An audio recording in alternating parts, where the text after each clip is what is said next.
format is pretty simple. Senator Cisneros and Representative Gonzalez are going to give you an overview of what might happen at the 30-day session that will be starting later this month in the state capitol. And then afterwards, we'll open up to the audience. You can stand up, give us your name, where you're from. The LFC recommendations essentially left the budget pretty flat at $5.34 billion for the general fund. That, needless to say, as you may recall, after the special session, that is a reduction from '09. What happened, in effect, since last year that Bobby and I were here talking with you all, is that the economy took a dive and impacted New Mexico extensively, calling for and requiring us to go into special session, and subject of that, making some extraordinary cuts to state government. Bottom line is that we don't anticipate a lot of change from '09 through 2010. And in fact, what happened pretty much from the time that we addressed you all in early January of last year through the special session, the state lost roughly about $50 million in projected revenue per month throughout '09. We're going to come in with an anticipated shortfall of about $200 million, and that is without putting in any money into our reserves. The governor had put together a task force to look at some possible revenue generating options for the state of New Mexico.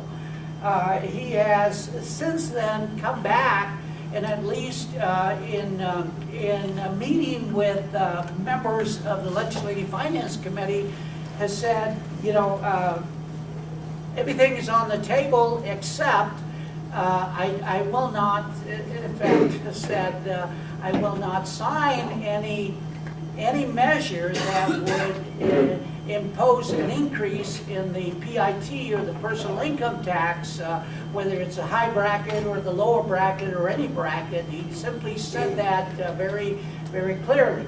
In the course of my tenure in 25 years in the legislature, this last year and this coming year have got to be the worst times that we've recognized coming into a legislative session. We were able to fix the budget problems by moving monies around, but those monies were non-recurring revenues. The problem with doing that is that you still have long-term recurring needs of the state. So while we were able to shore up '09, now we've got 2010 to worry about. I've been in the Revenue and Tax Committee for 16 years, and this is probably one of the committees that's going to be very much very busy. And all along I've been saying that we probably have something like 30 initiatives that are going to be facing us, and we just received some handouts which already has 34 initiatives on taxes. And the whole thing is, you know, first of all, when we look at this is, you know, we have our budget and we have our main components of education, K-12, higher ed. Then we have our Medicaid, we have our transportation, and the list goes on. And one of the things is, you know, how can we all work together? And it's not a part of, well, you know, we really need our part that, you know, cut them. And, you know, this kind of thing is, this is where it gets very, very hard. The whole key to this is we have to work together.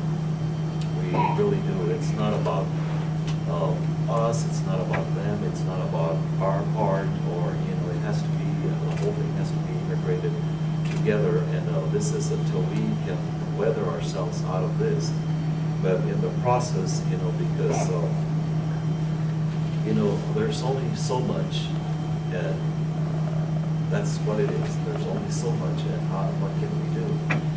On this chart that's here, it has that after 2 rounds of solvency, after 2 rounds, which is a special session and what we'll be working, our expenditure versus our revenue, right here, the expenditure being the red, and the blue being the revenue, we're 900 million apart.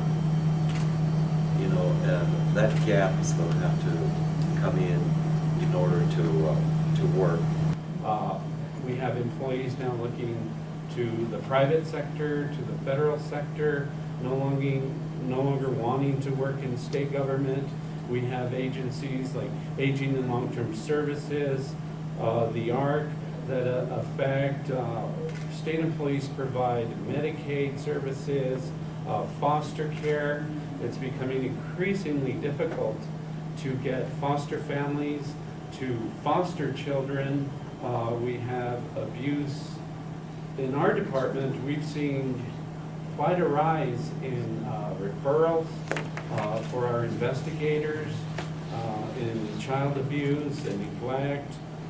Elderly abuse is coming to the forefront more and more. And we will do anything to work with you to try and even out the budget balance. And I think all these people here today know that sooner or later, if the revenues aren't equaling the expenditures, that means taxes. We're the ones that are going to pay taxes locally. We're the ones that our paychecks are now $100 less. I think that is important that's happened is most of your agencies now have a freeze. Right.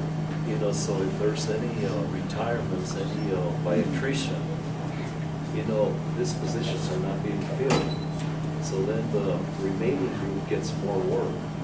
My name is Sue Lawrence. I'm a social worker for Child Protective Services. I license foster homes. In all this, 10,444 children, 67% of them under the age of 3 were killed by abuse and neglect from their parents in the nation from 2001 to 2006. The main issue, the biggest risk factor is poverty. We're 46th in the nation for what we spend on child abuse or prevention. And I know it's real easy for all of us to look at retirement, to look at having money for Christmas. But let's don't forget these 10,444 babies. Anything we can do to prevent that and to work with, for our state, and on these children that you're talking about, it's too painful to even talk about it. We definitely cannot go there to cut those services. It's in my gratitude for bringing this point up. I think it signifies the dilemma we're in, and it accentuates the problem that we're going to have going into the legislative session. It's extraordinary, and there's should be no doubt about the problem that we're in.